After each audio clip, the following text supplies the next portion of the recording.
Hello all, welcome to our YouTube channel civil staff Himachal. तो जैसा कि आप सब लोगों की Himachal Pradesh administrative services prelims examination की डेट को अनाउंस किया जा चुका है, तो इस समय बहुत सारे लोगों के जहन में, बहुत सारे लोगों के दिमाग में एक सवाल उठ रहा है कि किस तरह से हम लोग इस स्पेसिफिक एग्जामिनेशन को अप्रोच करें। जब भी हम लोग प्रीलिम्स एग्जामिनेशन की स्पेसिफिकली बात करते हैं तो यहां पे जो दो सेक्शंस हैं उनकी बहुत ज्यादा महत्वता रहती है, जिनमें पहला सेक्शन है करंट अफेयर्स और दूसरा सेक्शन है हिमाचल प्रदेश जीके। इन दोनों को अगर मिला लिया जाए तो हम लोगों को 100 में से 100 में से, जब हम लोग जीएस पेपर की बात करते हैं तो 100 में से हम लोगों को 40-45 के आसपास क्वेश्चन जो है वो देखने को मिलते हैं। और 40 नंबर का मतलब सीधा सीधा है कि अप्रोक्सीमेटली 80 मार्क्स के सवाल जो हैं वो सिर्फ करंट अफेयर सेक्शन से और हिमाचल प्रदेश जीके से पूछे जाएंगे। यही कारण है मैं आप सब लोगों के साथ दो स्पेशल सेशंस लूंगा कि किस तरह से जो है वो हम लोग करंट अफेयर्स को अप्रोच करें और किस तरह से हम लोग हिमाचल प्रदेश जीके को अप्रोच करें। और पिछले 1-2 सालों में एक ट्रेंड ऑब्जर्व किया गया है जहां पे स्पेसिफिकली करंट अफेयर्स से जिस तरह से सवाल पहले पूछे जाते थे उस तरह से अब सवाल नहीं पूछे जा रहे हैं। क्वेश्चन पूछने का तरीका, क्वेश्चन करंट अफेयर्स की कवरेज, उसमें बहुत सारे चेंजेस जो हैं वो हम सब लोगों को देखने को मिल रहे हैं।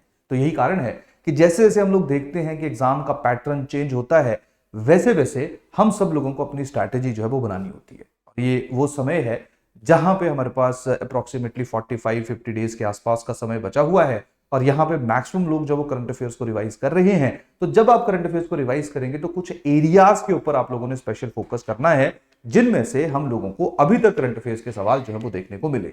तो आज का जो सेशन है उसका मेन उद्देश्य, मेन ऑब्जेक्टिव यही है कि किस तरीके से हम लोग करंट अफेयर्स को रिवाइज करें, कहां तक करंट अफेयर को रिवाइज करें और क्या सोर्सेज जब हम लोगों ने करंट अफेयर्स के लिए फॉलो करने हैं। तो सबसे पहले हम लोग एक बार देख लेते हैं कि जो करंट अफेयर्स की वेटेज है वो हम लोगों को अलग अलग ईयर्स में कितने कितने सवाल जो हैं वो हमारे प्रीलिमिनरी एग्जामिनेशन के अंदर जो वो देखने को मिले। तो आप लोग यहां पे देखिए, 2017 की मैं बात करूंगा तो वहां पे करंट अफेयर सेक्शन से 23 क्वेश्चंस जो हैं वो पूछे गए। क्लियर। 2018 में 15 सवाल, 2019 में 15, 2020 में 25, 2021 में 12 और लास्ट ईयर यानी कि 2022 में हम लोगों को 17 यानी कि 17 सवाल करंट अफेयर सेक्शन से देखने को मिले। अब जो 2022 का पेपर था और उससे पहले वाले जो एग्जाम्स थे इनमें बहुत ज्यादा डिफरेंस था। बहुत ज्यादा डिफरेंस का मेरा मतलब यहां पे क्या है कि जब 2021, 20, 19, 17 या इवन जब हम भी पेपर देते थे उस स्पेसिफिक टाइम पे जो करंट अफेयर से सवाल पूछे जाते थे वो बहुत ज्यादा वन लाइनर थे, बहुत ज्यादा फैक्चुअल थे। हालांकि अब भी करंट अफेयर जो वो काफी ज्यादा फैक्चुअल हैं, लेकिन अब हम लोगों ने एक ट्रेंड चेंज होता हुआ देखा है जहां पे पूछे तो जैसे 2022 में 17 करंट अफेयर्स गए। क्लियर। लेकिन जो इंफॉर्मेशन यानी जो फैक्ट्स, जो नॉलेज आप लोगों से एक्सपेक्ट किया गया वो अप्रोक्सीमेटली 40 to 45 अलग अलग फैक्ट्स जो हैं वो आप लोगों को इन 17 क्वेश्चंस के अंदर देखने को मिलेंगे। यानी कि अगर आपने एक भी सवाल सॉल्व करना है तो उसके लिए आप लोगों को 2-3 अलग अलग तरह के करंट अफेयर्स का नॉलेज होना चाहिए, तभी आप उस सवाल को जो अच्छी तरह से सॉल्व कर पाओगे। नहीं तो पहले क्या होता था कि जी नोबेल प्राइज केमिस्ट्री में किसको मिला, फिजिक्स में किसको मिला, मैक्सेस अवार्ड किसको मिला। क्लियर। तो वहां पे हम लोगों को एक ऑप्शन में से टिक करना होता था जो कंपैरेटिवली आसान रहता था। लेकिन अभी स्पेसिफिकली 2012 में ट्रेंड चेंज होना शुरू, 2021 में ट्रेंड होना शुरू चेंज हो चुका था और 2022 में हम लोगों ने बहुत सिग्निफिकेंट चेंज जो है वो करंट अफेयर के सवालों में देखा, करंट अफेयर के क्वेश्चंस में देखा। क्लियर। तो जैसे कि मैं आप लोगों को थोड़ा सा एग्जांपल भी दे देता हूं कि कैसे जो है वो चेंजिंग नेचर है, कैसे करंट अफेयर्स में। जैसे पहले क्या होता था कि नॉर्मली मान लीजिए कि मल्टीपल स्टेटमेंट्स ओरिएंटेड भी कोई क्वेश्चन है, तो जैसे मान लेते हैं हम लोग कि स्वच्छ भारत मिशन के ऊपर कोई सवाल आया। क्लियर। तो स्वच्छ भारत मिशन के ऊपर जब भी कोई सवाल आया तो उस क्वेश्चन के अंदर मान लेते हैं 3 स्टेटमेंट्स हैं। तो जब पहले क्या हुआ करता था, जो तीनों स्टेटमेंट्स हुआ करती थी वो एक ही स्कीम से संबंधित थी, एक ही स्कीम से रिलेटेड थी। यानी कि अगर आपको एक स्पेसिफिक न्यूज, एक स्पेसिफिक स्कीम के बारे में आइडिया है, पता है, तो आप उसको बहुत इजीली सॉल्व कर सकते थे। लेकिन पिछली बार क्या हुआ कि जो पहली लाइन है वो डिफरेंट करंट अफेयर से है। क्लियर। दूसरी लाइन यानी पहली नेशनल करंट अफेयर से है, दूसरी इंटरनेशनल से है, तीसरी लाइन जो है वो स्पोर्ट्स से है, चौथी लाइन जो है वो समिट से है। तो जब इतने ज्यादा डाइवर्सिटी हम लोगों को एक ही क्वेश्चन के अंदर देखने को मिलती है तो उसको करना जो है वो बड़ा मुश्किल हो जाता है, बहुत डिफिकल्ट हो जाता है। क्लियर। तो आप लोगों को करंट अफेयर को काफी कॉम्प्रिहेंसिवली, काफी अच्छे तरीके से जो वो कवर करना पड़ेगा। क्लियर। यही कारण है कि हम लोग इस स्पेसिफिक सेशन के माध्यम से जो आप लोगों को थोड़ा सा, जितना हमारा एक्सपीरियंस, जितना हम लोग हेल्प कर सकते हैं उतनी हम लोग हेल्प करेंगे। बाकी हर एक इंडिविजुअल, हर एक जो स्टूडेंट है, होपफुली आप लोगों ने अपनी अपनी एक स्ट्रैटेजी बनाई होगी, अपनी अपनी एक किस तरह से आप करंट अफेयर्स, किस तरह से आप एचपीजी के, किस तरह से आप ओवरऑल प्रीलिम्स, किस तरह से मेंस एग्जामिनेशन को अप्रोच करेंगे। तो अगर आपको लगता है कि उसमें थोड़ा सा चेंज आवश्यक है तो जरूर करिए। जिन्होंने बिल्कुल नहीं बनाया है उनके लिए ज्यादा हेल्पफुल है, और जो श्योर है, जो अच्छा परफॉर्म कर रहे हैं, उनको लग रहा है उनकी स्ट्रैटेजी बेस्ट है, वो अपनी स्ट्रैटेजी पे जो वो जरूर स्टिक रह सकते हैं। लेकिन कहानी क्या है कि जो भी मैं आप लोगों के साथ डिस्कस कर रहा हूँ on the basis of certain facts है, डाटा है, क्लियर प्रॉपर एनालिसिस है, उसी के आधार के ऊपर जो डिस्कशन हो रही है। नहीं तो आप लोग जो पिछले सालों में जो हमारे द्वारा करंट अफेयर्स के वीडियो बनाए जाते थे कि यार करंट अफेयर को कैसे अप्रोच करें, जैसे 2021, 20, 19, अगर आप उन वीडियोस को देखेंगे तो वहां पे थोड़ी सी जो अप्रोच है उसको हम लोग डिफरेंट तरीके से डिस्कस करते थे। यहां पे लास्ट ईयर के कारण जो हम लोगों ने थोड़ा सा करंट अफेयर्स में काफी, थोड़ा क्या ज्यादा, हम लोगों ने करंट अफेयर्स के जो नेचर है उसमें परिवर्तन, उसमें चेंजेस होते हुए देखे। क्लियर? जैसे अब मैं आपको एक एग्जाम्पल देता हूं। जैसे देखिए 2018 में सवाल आया, Who won the Nobel Prize for Chemistry in 2017? 2018 में ऑब्वियसली बात है, 17 का सवाल 18 में पूछा गया। क्लियर? तो 4 ऑप्शंस आपको दिए गए, इजी है। क्लियर? इस बार जब सवाल आया, अब देखिए, कंसीडर द फॉलोइंग स्टेटमेंट्स। पहला, Reliance has been conferred with Rajbhasha Kirti पुरस्कार फॉर 2021-22, यानी कि देखिए एक अलग अवार्ड की बात हुई। दूसरा, सतीश अडीगा के बारे में टॉप फ्रेंच सिविलियन ऑनर्स, यानी कि अवार्ड से रिलेटेड ही सवाल है, ये डिफरेंट अवार्ड की बात कर रहा है, ये अलग अवार्ड की बात कर रहा है। ठीक है जी। चैंडल वॉवल जो है, it is related with black hole. Clear? ये different features the national emblem inside the octagon shape. Clear? तो आप लोग यहां पे देखिए कि जो नेचर ऑफ करंट अफेयर्स है, एक ही क्वेश्चन के अंदर जब आप लोगों को डिफरेंट डिफरेंट तरह के जो सवाल हैं वो देखने को मिल रहे हैं। तो और दूसरी बात है कि पहले जो है वो एक्सपेक्टेड जो अवार्ड्स होते थे उनके ऊपर ज्यादा क्वेश्चन पूछे जाते थे। आजकल हम लोग देख रहे हैं कि ऐसे भी अवार्ड्स हैं जिनके ऊपर जनरली हम लोग बहुत ज्यादा फोकस नहीं करते हैं, उनके ऊपर भी प्रश्न पूछे जाते हैं। तो यहां से आप लोगों को सीधा सीधा क्या संदेश जाता है कि जितने भी अवार्ड्स हैं, ध्यान रखेंगे आप सारे के सारे लोग, चाहे वो नेशनल अवार्ड्स हैं, चाहे वो इंटरनेशनल अवार्ड्स हैं, हर तरह का जो अवार्ड है उसके ऊपर आप लोगों ने अपना ध्यान जो वो केंद्रित करना है। बाकी क्या क्या थीम्स हैं, क्या क्या एरियाज हैं जिनके ऊपर करंट अफेयर के सवाल पूछे जाएंगे, उनके ऊपर जब हम लोग प्रॉपर्ली डिस्कशन करेंगे। क्लियर? तो देखिए, अवार्ड्स के ऊपर पहले कैसे सवाल पूछे जाते थे, अब जो चेंज है वो कैसे हमें देखने को मिला। तो अब मान लीजिए आप में से किसी को पहले के बारे में पता है, दूसरे के बारे में पता है, और लास्ट के 2 के बारे में नहीं पता है। क्लियर? तो फिर क्वेश्चन करना जो आप लोगों के लिए थोड़ा सा डिफिकल्ट हो जाएगा, थोड़ा सा मुश्किल हो जाएगा। क्लियर? तो यही रीजन है यहाँ पे, जब तक सब पता नहीं होगा। और देखिए आजकल क्या हो रहा है, जैसे नॉर्मली क्या रहता है, स्टेट जो पब्लिक सर्विस कमीशन है वो बहुत हद तक यूपीएससी का इन्फ्लुएंस जो उनके ऊपर पड़ता है। क्लियर? तो आजकल यूपीएससी में एक डिफरेंट तरह के क्वेश्चन पूछे जा रहे हैं कि जहां पे जी कितनी स्टेटमेंट सही है, only 1 statement is correct, only 2 statement is correct, only 3 statement is correct. Clear? तो कहानी सीधी सीधी है, यहाँ पे कहानी जो है वो सीधी सीधी क्या है कि जब हम लोग इस तरह के सवाल देखेंगे तो वहां पे एलिमिनेशन मेथड जो आपका बिल्कुल इरेडिकेट हो जाएगा।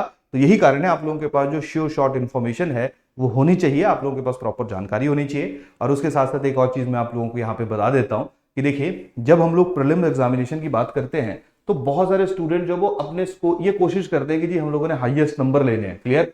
देखिए, प्रीलिम्स जो है वो डिफरेंट है, प्रीलिम्स और मेंस में अलग अलग चीजें रहती हैं। प्रीलिम्स में हम लोगों ने मिनिमम स्कोर जो है वो अचीव करना होता है, मेंस में हम लोगों ने मैक्सिमम स्कोर अचीव करना होता है, क्योंकि मेंस और इंटरव्यू के जो मार्क्स हैं वही हम लोगों को फाइनल मेरिट में लेके जाते हैं। क्लियर?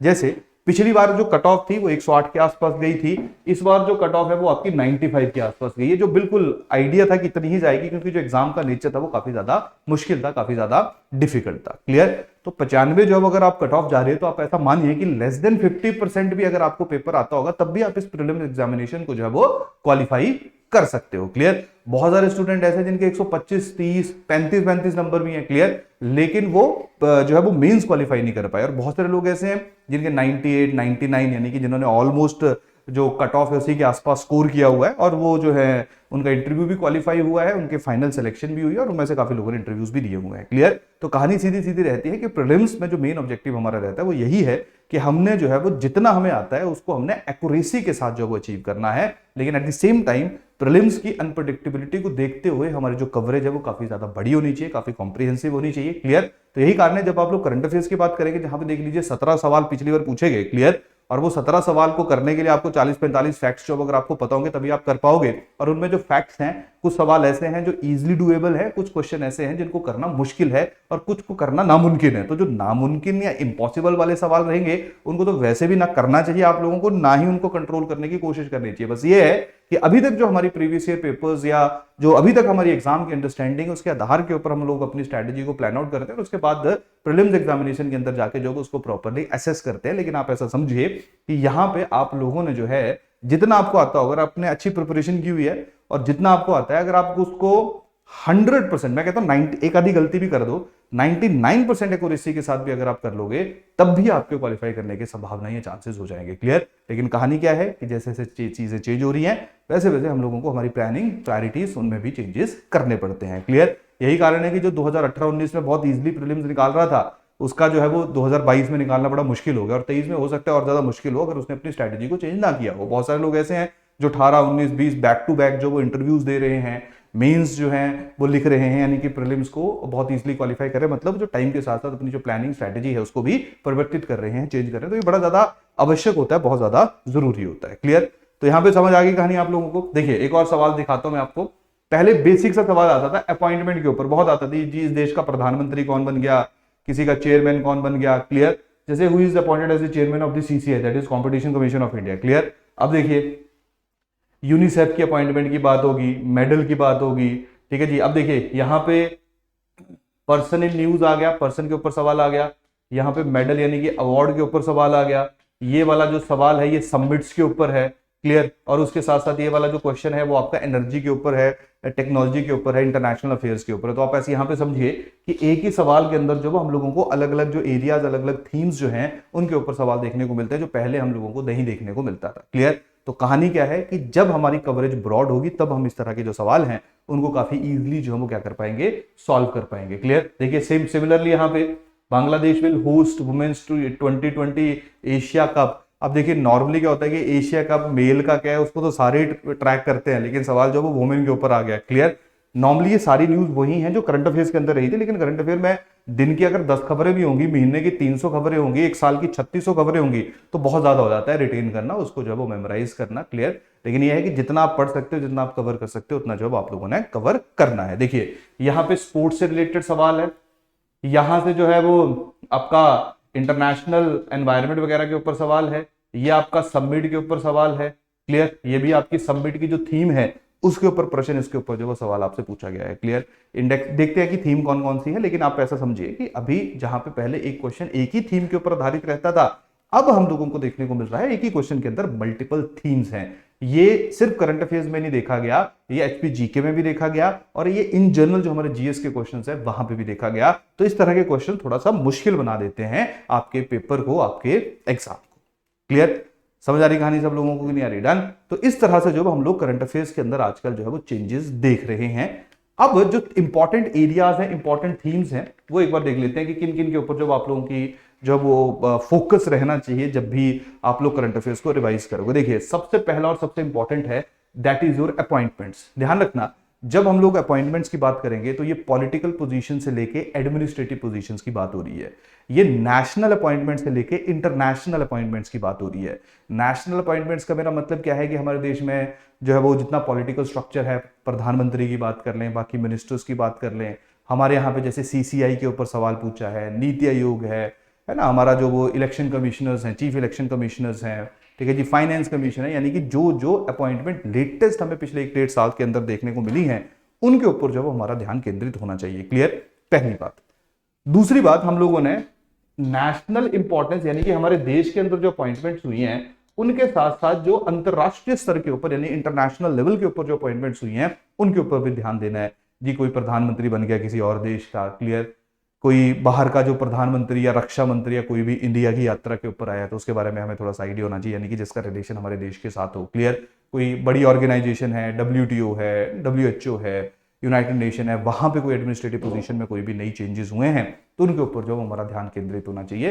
तो अपॉइंटमेंट्स के ऊपर जो है वो नॉर्मली दो ही तरह के सवाल, ऑब्वियस बात इसके अलावा तो बनेंगे भी नहीं, दो ही तरह की जो अपॉइंटमेंट है, या तो नेशनल इंपॉर्टेंस हमारे देश के अंदर पॉलिटिकल एंड एडमिनिस्ट्रेटिव अपॉइंटमेंट्स, और उसके साथ साथ जो है वो हम लोग इंटरनेशनल लेवल की बात करते हैं। यहां पे आप एक चीज ऐड कर लेना, क्योंकि हिमाचल प्रदेश के अंदर जो वो अभी अभी रिसेंटली नई सरकार, नई गवर्नमेंट बनी है, तो जरूर आप लोग जो हमारा करंट जो पॉलिटिकल स्ट्रक्चर है उसके बारे में जरूर आप लोग ध्यान देना। जो नई नई पोजीशंस है ना, जो नए एडमिनिस्ट्रेटिव चेंजेस हुए हैं या पॉलिटिकली नए नए मिनिस्टर जो है वो हमारे अपॉइंट किए गए हैं, उनके बारे में जरूर जानकारी जो वो गैदर करके जाना, क्योंकि नई जो है वो हम लोगों को नया जो काउंसिल ऑफ मिनिस्टर्स हैं वो हम लोगों को फ्रेम होते हुए या बनते हुए देखने को मिले हैं। क्लियर? तो यहाँ पे थोड़ा सा, क्योंकि हिमाचल प्रदेश के इलेक्शन हुए, नई सरकार बनी, तो यहाँ पे आपने अपॉइंटमेंट्स में जो हिमाचल प्रदेश के अंदर अपॉइंटमेंट उनको भी फोकस कर लेना।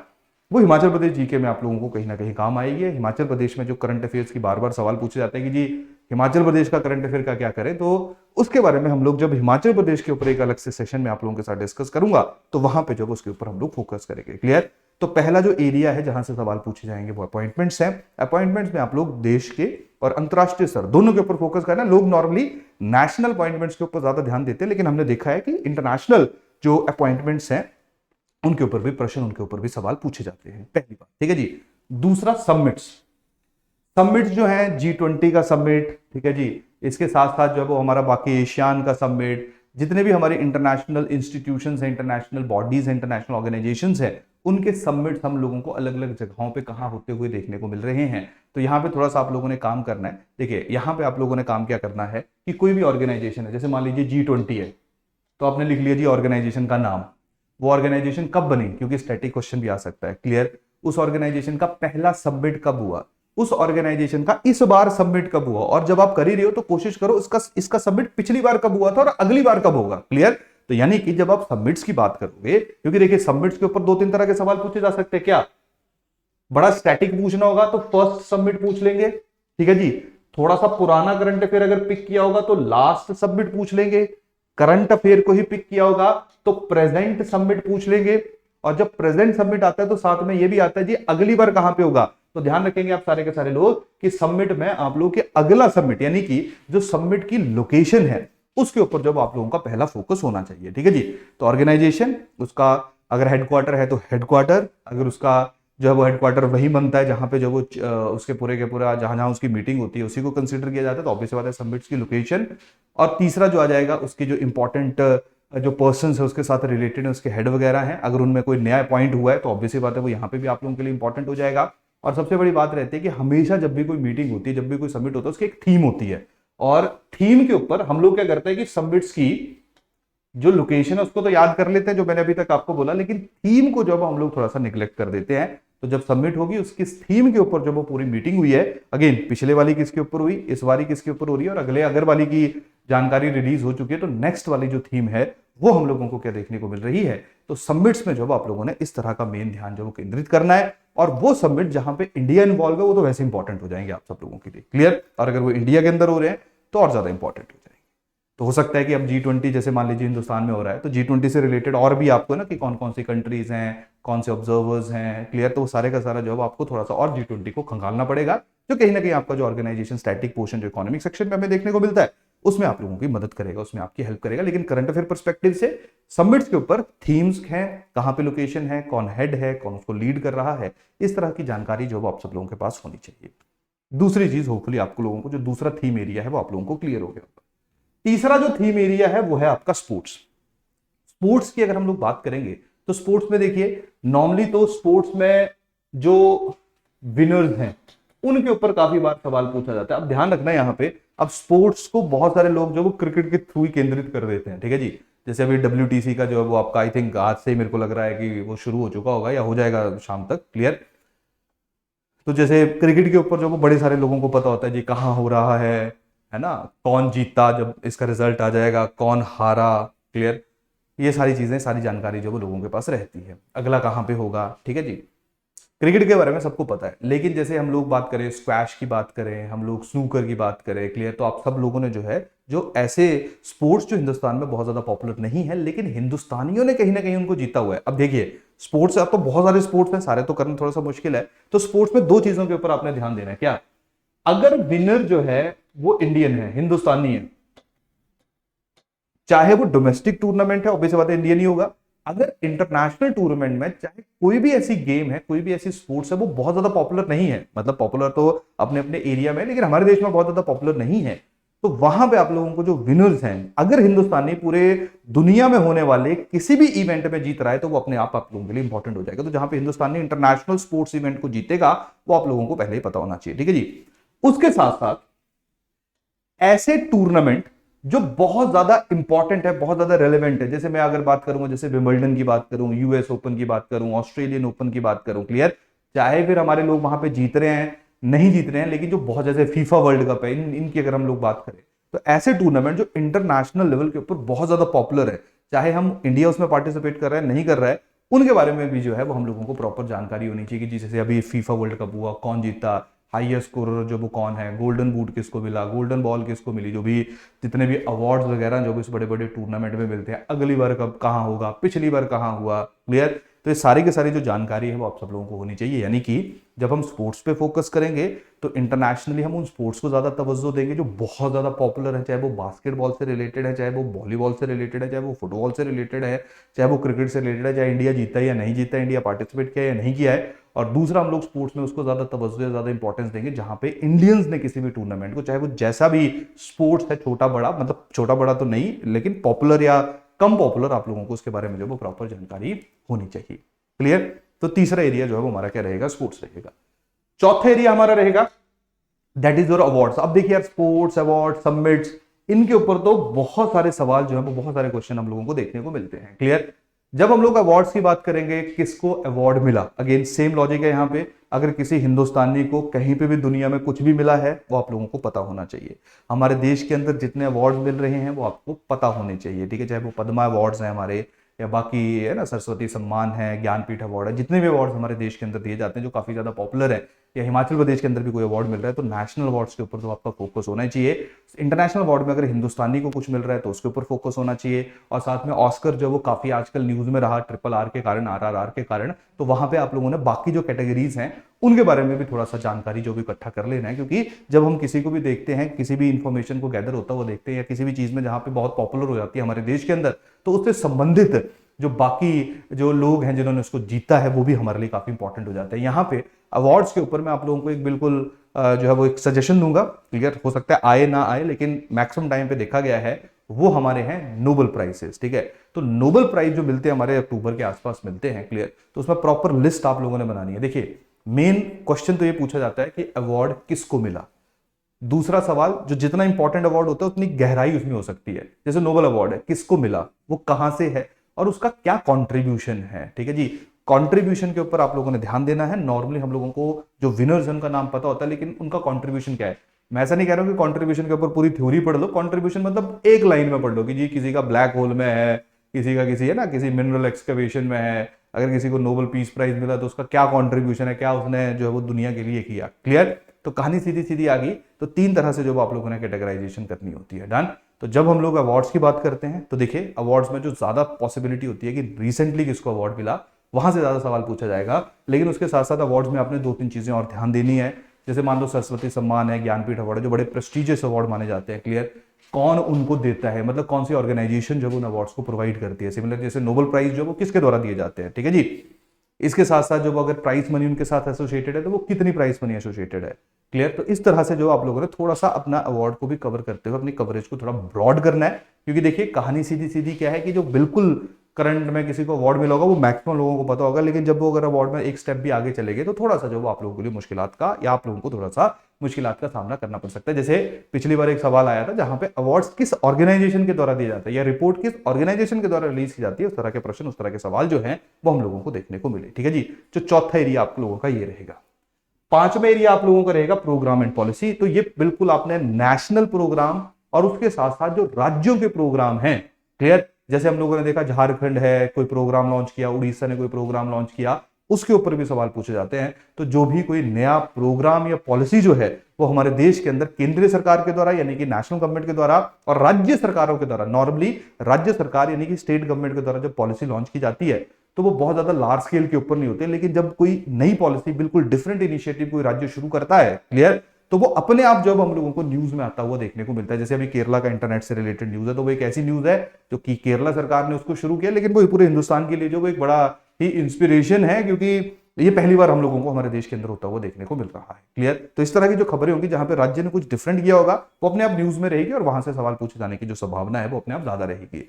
तो जब हम लोग प्रोग्राम एंड पॉलिसीज की बात करते हैं तो देखिए, प्रोग्राम एंड पॉलिसी, यहाँ पे दोनों तरह की पॉलिसीज कवर होती है। मतलब वो वाली पॉलिसीज भी जो न्यूली लॉन्च्ड पॉलिसीज है, क्लियर। नई पॉलिसी अगर कोई लॉन्च हुई है तो वो तो अपने आप ही न्यूज में है। तो पॉलिसी लॉन्च करने का मतलब क्या है कि मान लीजिए कोई भी प्रोग्राम या पॉलिसी है, वो किसके द्वारा लॉन्च की गई, कौन सा उसका डिपार्टमेंट है जिसके द्वारा स्पेसिफिक पॉलिसी को लॉन्च किया गया, उस पॉलिसी के ऑब्जेक्टिव्स क्या है। अब देखिए, अगर हम लोग थोड़ा सा एचएएस के पेपर को प्रॉपरली स्टडी करेंगे, हालांकि ऑब्जेक्टिव्स के ऊपर सवाल पूछे जाने की संभावना कम है, लेकिन फिर भी पूछे गए हैं क्वेश्चंस, क्लियर। तो ऑब्जेक्टिव्स आप लोगों ने थोड़ा सा देखना है, अगर वहां पे कोई फैक्ट है, डाटा है, कोई रखा है कि हमने इतना टारगेट परसेंट अचीव करना है, कितनी साल तक हमने अचीव करना है, तो उसके ऊपर भी आप लोगों ने जब अपना ध्यान केंद्रित करना है, क्लियर। लेकिन किस मिनिस्ट्री, किस डिपार्टमेंट, क्या इसके ऑब्जेक्टिव्स हैं, कब इसको लॉन्च किया गया, इनके बारे में जब आप लोगों की जानकारी जरूर होनी चाहिए, स्पेशली जो पिछले 1-1.5 साल के अंदर जो वो लॉन्च हुई हो, क्लियर। अब यहां पे जो एक सवाल आई थिंक मैं सेशन लेते लेते मेरे दिमाग में भी आया और होपफुली आपके दिमाग में भी आ रहा होगा कि जी करंट अफेयर हम लोगों को कब तक करना चाहिए। देखिए, वैसे नॉर्मली क्या होता था, एक ट्रेडिशनल रूल है, लेकिन टाइम चेंज होता है और हम लोगों को अपने रूल्स भी चेंज करने पड़ते हैं, सभी को ही, आपको भी, हमें भी, क्लियर। एक ट्रेडिशनल रूल हुआ करता था, वो ट्रेडिशनल रूल क्या बोलता था कि जैसे मान लेते हैं 23rd, अब सुन लेना यहां पे ढंग से, पूरी बात सुनना, आधी बात सुन के मत रिएक्ट करना, ठीक है जी। 23 जुलाई को जब हमारा प्रीलिम्स एग्जामिनेशन है, तो सीधा सा रूल रहता था कि ठीक है जी, जो जुलाई का पूरा करंट अफेयर होगा वो आप लोगों ने कवर नहीं करना है। आपका जो करंट अफेयर है वो जून तक का करंट अफेयर आप कवर करोगे, और वो होता था एक 12 मंथ्स रूल है, क्लियर। यानी कि पिछले साल जून 2022 से लेके जून 2023 तक का करंट अफेयर जो आप लोगों का कवर होना चाहिए, क्लियर। एक नॉर्मल सा रूल है, क्लियर। एक साल का करंट अफेयर हमने करना है। देखिए, अब एग्जाम में क्या होता है, बहुत बार ऐसा हुआ कि 2-3 क्वेश्चन ऐसे रहे जो जून से पहले के थे, मतलब जनवरी के थे, मार्च के थे, या 2021 के थे, ऐसा भी होता है, ठीक है जी। पिछली बार क्या हुआ, पिछली बार जैसे मान लो 23 जुलाई को, जैसे आई थिंक अक्टूबर में था, 15-16 अक्टूबर के आसपास प्रीलिम एग्जामिनेशन था, तो अक्टूबर के जो फर्स्ट वीक में करंट अफेयर्स हुए थे उनके ऊपर भी सवाल पूछे गए थे, जिसके लिए स्टूडेंट्स बिल्कुल भी प्रिपेयर नहीं थे, ठीक है जी।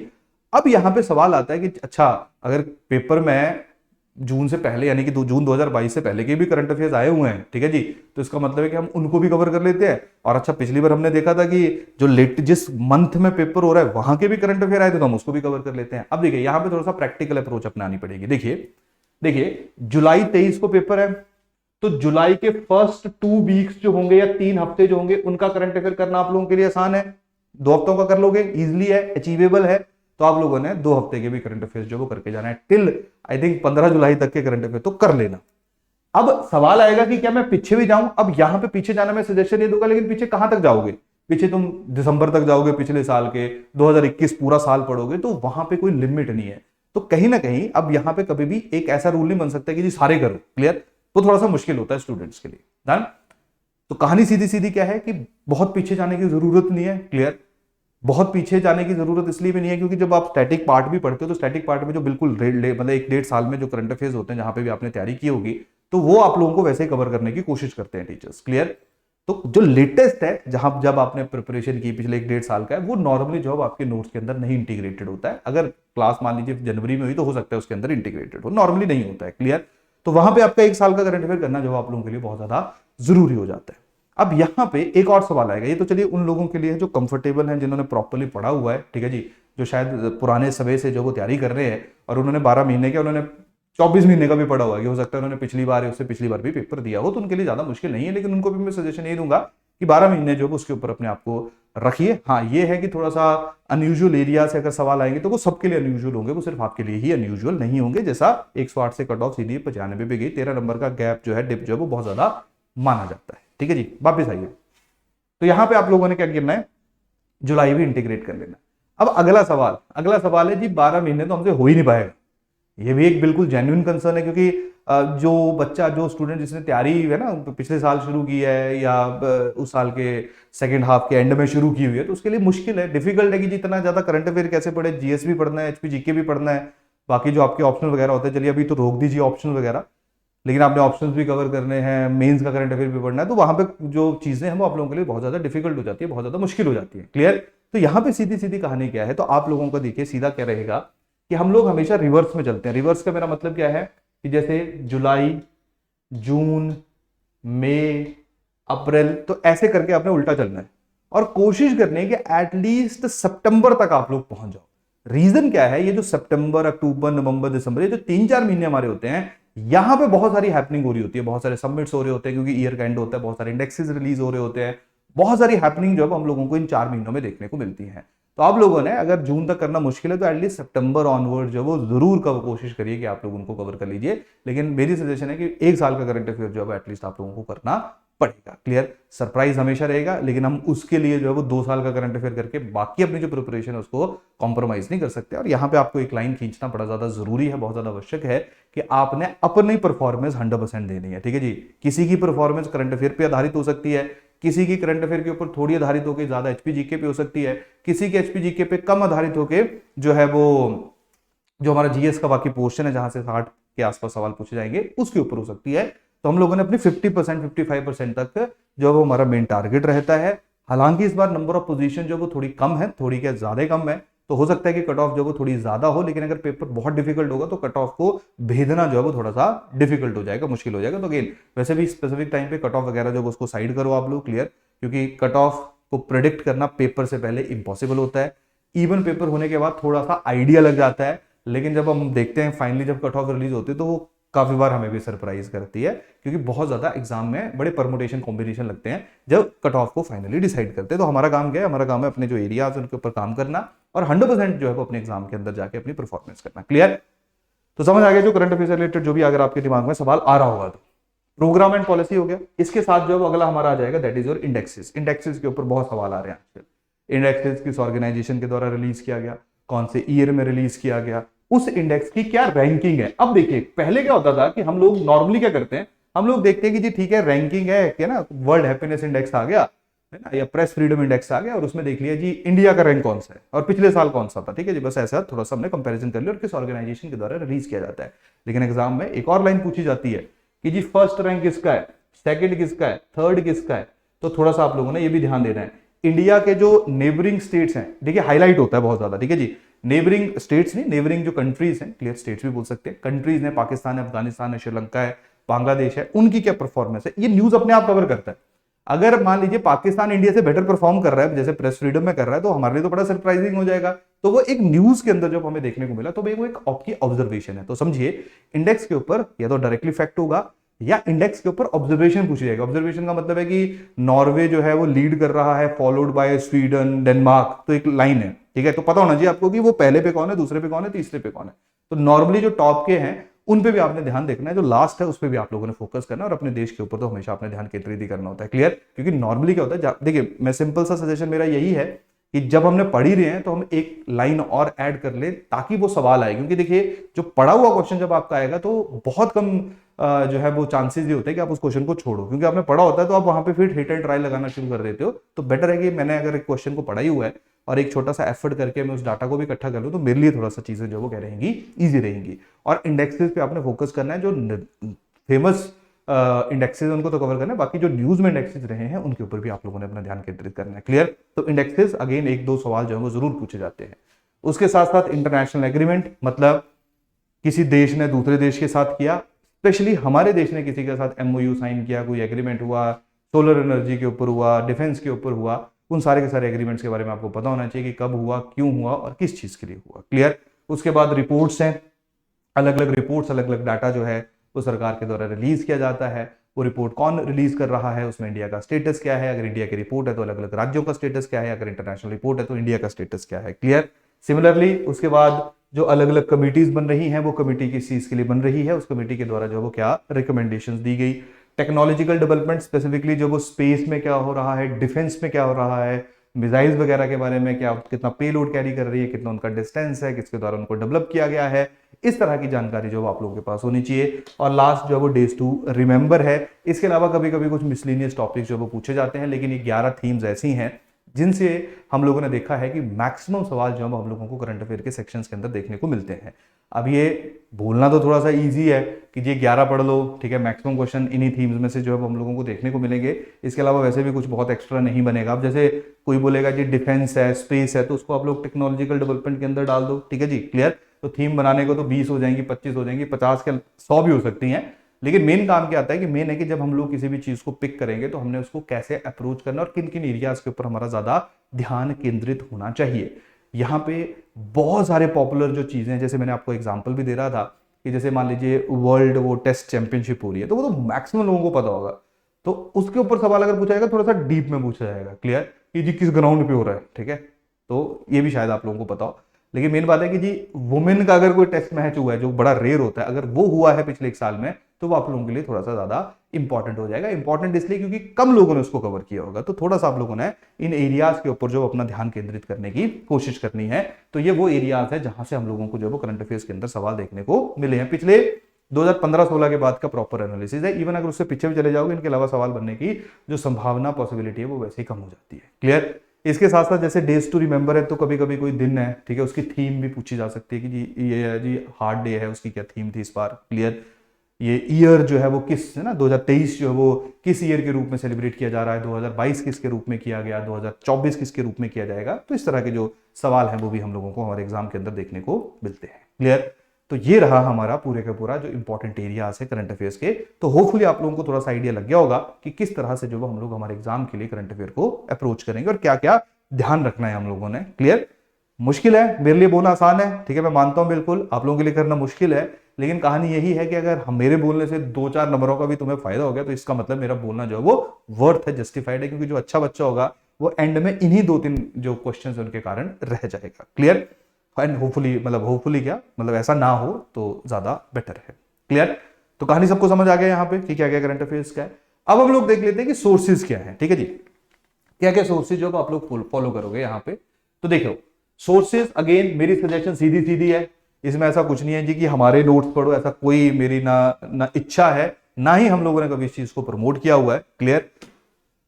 जो भी आपके सोर्सेज हैं, बहुत सारे लोग जो हैं वो ऐसी मैगजीन्स पढ़ लेते हैं जो यूपीएससी प्रीलिम्स के लिए रेलेवेंट है। हालांकि जिस तरह से यूपीएससी का भी प्री इस बार आया वो तो उसके लिए भी रेलेवेंट नहीं रही, यूपीएससी का प्रीलिम्स डिफरेंट टेंजेंट में जा चुका है, क्लियर। बहुत सारी ऐसी जो है वो मैगजीन है जो हिमाचल के बच्चे भी उसको प्री के लिए पढ़ते हैं। हालांकि मेंस के लिए वो मैगजीन नो डाउट बहुत रेलेवेंट है, प्री में जो है वो जिस तरह से सवाल पूछे जाते हैं, प्रीलिम्स में उन मैगजीन की जो इंपॉर्टेंस है वो थोड़ी सी कम है, क्लियर।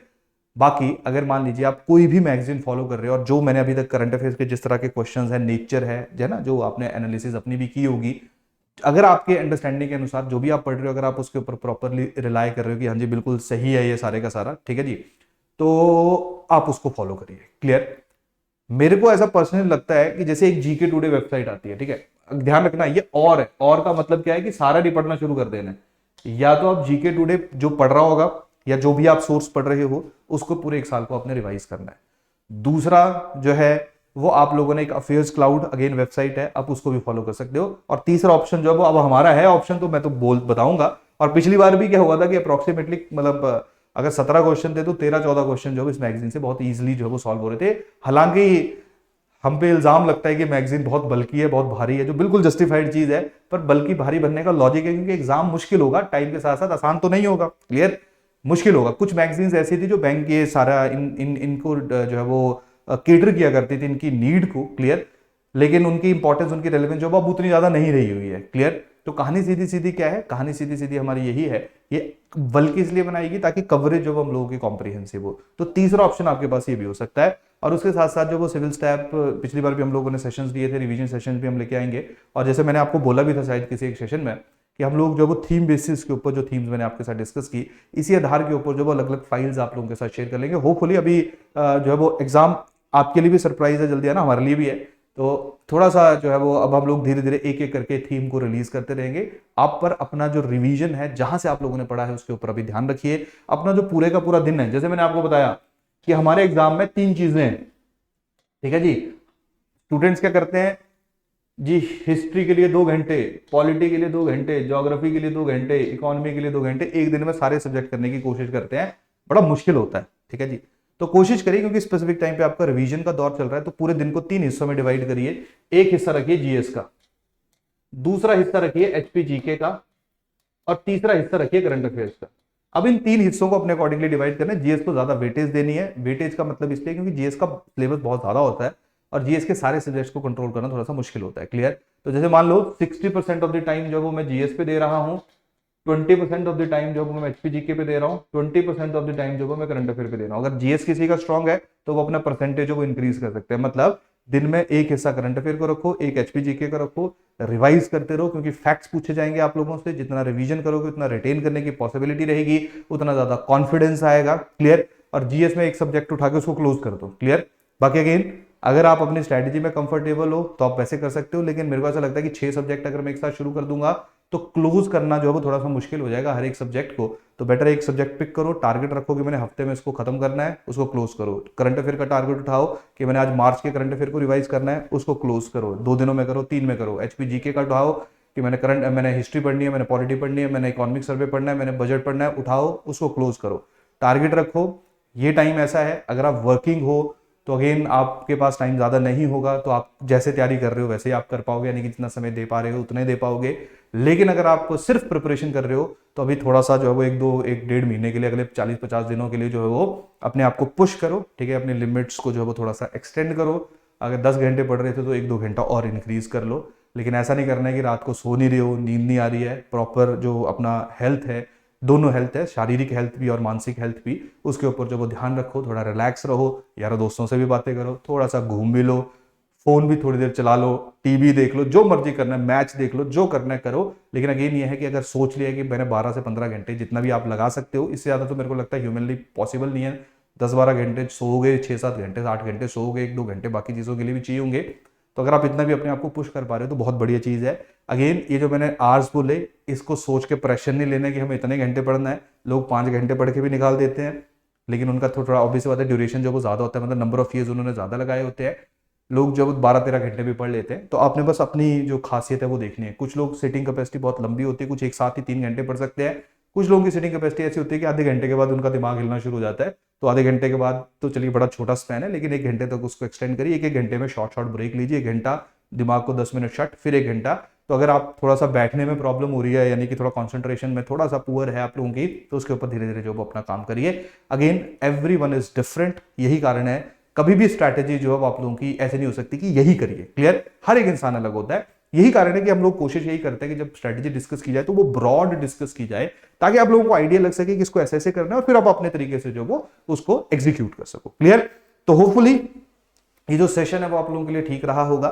ठीक है। लेकिन ध्यान रखना, करंट अफेयर में मत करना ऐसी गलतियां। मैंने बहुत स्टूडेंट्स गलती करते हुए देखे हैं कि जी हिस्ट्री की कौन कौन सी किताब इंपॉर्टेंट है, जी विपिन चंद्रा इंपॉर्टेंट है, स्पेक्टर इंपॉर्टेंट है ना, और कोई इंपॉर्टेंट है, सारी उठा ली, तीनों पढ़नी शुरू कर दी, उसमें हिस्ट्री कभी खत्म ही नहीं हो पाएगी। सिमिलरली किसी एक सोर्स पे रिलाई करिए, हो सकता है पेपर में यहां से 90% आ जाए, वहां से 90 आ जाए, यहां से 90 आ जाए, किसी से भी आ सकता है। क्लियर। तो आपको अपना जो भी आप मटेरियल जिसको पिक करते हो उसको आपको बैक करना पड़ता है, क्योंकि आप सारी चीजें नहीं कर सकते हो। क्लियर।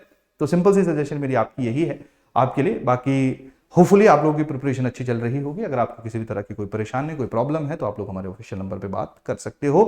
तो इसी के साथ आज के सेशन को करते हैं खत्म। मिलेंगे जल्दी ही, तब तक के लिए बहुत बहुत धन्यवाद।